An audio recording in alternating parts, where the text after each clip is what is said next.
Russia, when Russia invaded Ukraine, you were not surprised. Not even a little. No. You expected this, and you felt like this is inevitable, and this is just something that was always going to happen, and it's not going to just stop at Ukraine. No, not even remotely.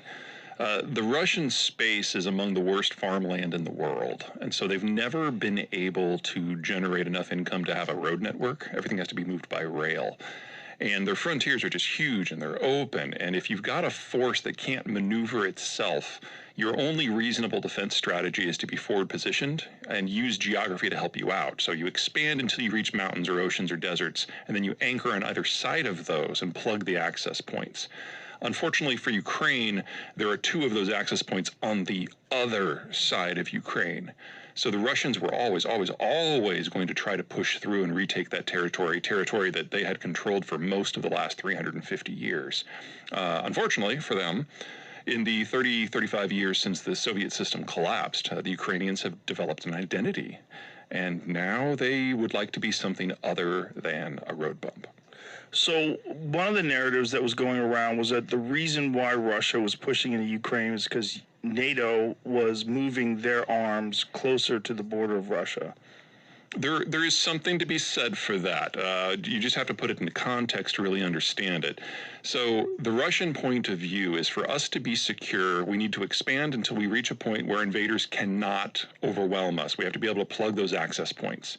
But to give the Russians what they want, you have to sign over the future of Estonia, Latvia, Lithuania, Poland, Finland, the Czech Republic, Hungary, Slovakia, Romania, Belarus, Ukraine, let's go on, Azerbaijan, Armenia, Georgia, Kazakhstan, all the stands. Basically, the Russians, in order to feel safe, they have to be able to occupy total populations that are twice of their own. And I'm sorry, but that's just not feasible. So, technically, the people who claim that NATO provoked this are correct. NATO can't have what it wants in Russia in order for Russia to feel safe. But for Russia to feel safe, they've got to occupy over 180 million people. And that was never part of the game.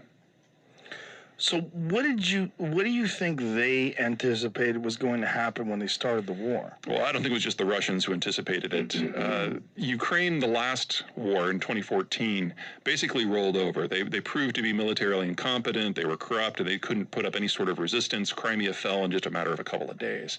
And I think a lot of us who are in the security side of things thought that this was going to be, to a degree, a bit of repeat.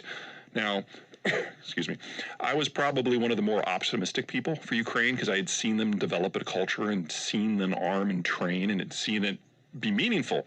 But Ukraine's still a flat country, and the Russians are still one of the largest militaries in the world. So even I was saying that within 6 months to a year, this was all going to be over. But the Ukrainians have surprised to the upside, and probably most importantly, the Europeans didn't just roll over and let this happen like they did the last 7 times that the Russians have gone on the warpath since 1999. And that's changed the game fundamentally.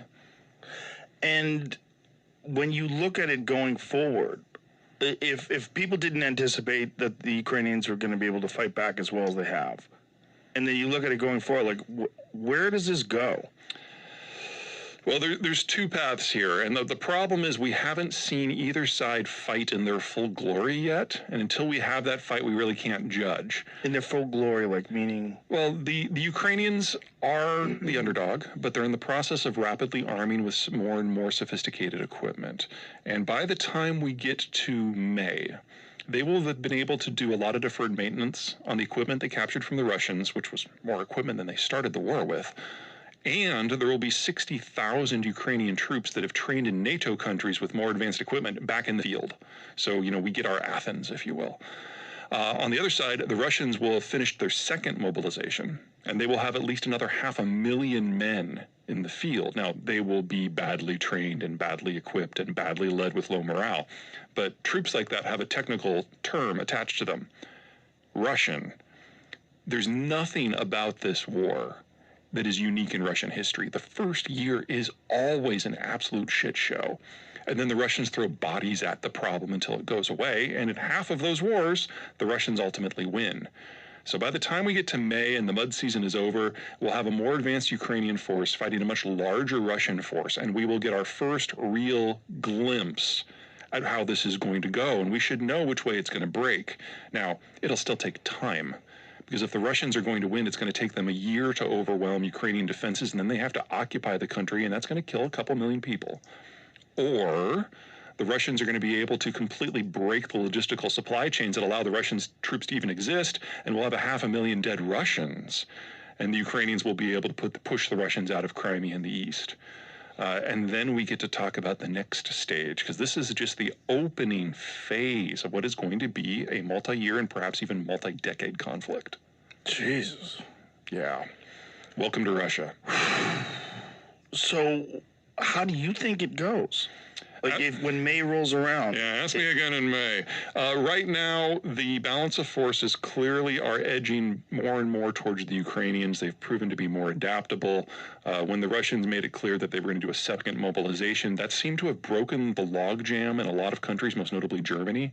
And we now have armored vehicles up to and including some light battle tanks, which I know all the tankies out there are going to hate that term. But anyway, armored vehicles that have some serious firepower are going to be coming now.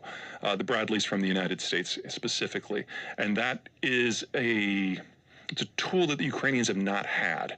So every time the Ukrainians have achieved a tactical breakthrough, they can only push as far as their infantry can run. Now their infantry is going to be mobile. And in a war of movement to this point, the Russians have proven that they're absolutely incompetent. And why is that? Part of it's graft. The guy who is the defense minister, Shoigu, he's arguably one of the least competent people on the planet, but he's a friend of Putin, and so he's been able to milk the Defense Department for everything. Best guess is that he has taken a third of the budget himself for procurement, and his flunkies have taken another third, so very little gets to the military itself. So it's corruption. Huge corruption. And that means no training, or if there is training, it's basically a parade. And when you're using a force that can only supply by rail, you're completely dependent upon trucks for local distribution, and that's why the Ukrainians went after the trucks with all the javelins that they got early in the war. They didn't really go after tanks, they went after the trucks, and they've destroyed roughly 2,000, maybe 2,500 of them, and that has reduced the Russian military to going back to Russia, confiscating city buses and literally Scooby-Doo vans, and bringing them back to the front. And think of a Scooby-Doo van, now fill it full of artillery shells. You know, every time you hit a bump, and that is their primary ammo supply system now. Because the rail system into Crimea got blown up, the Kerch Bridge, and what's going into the east,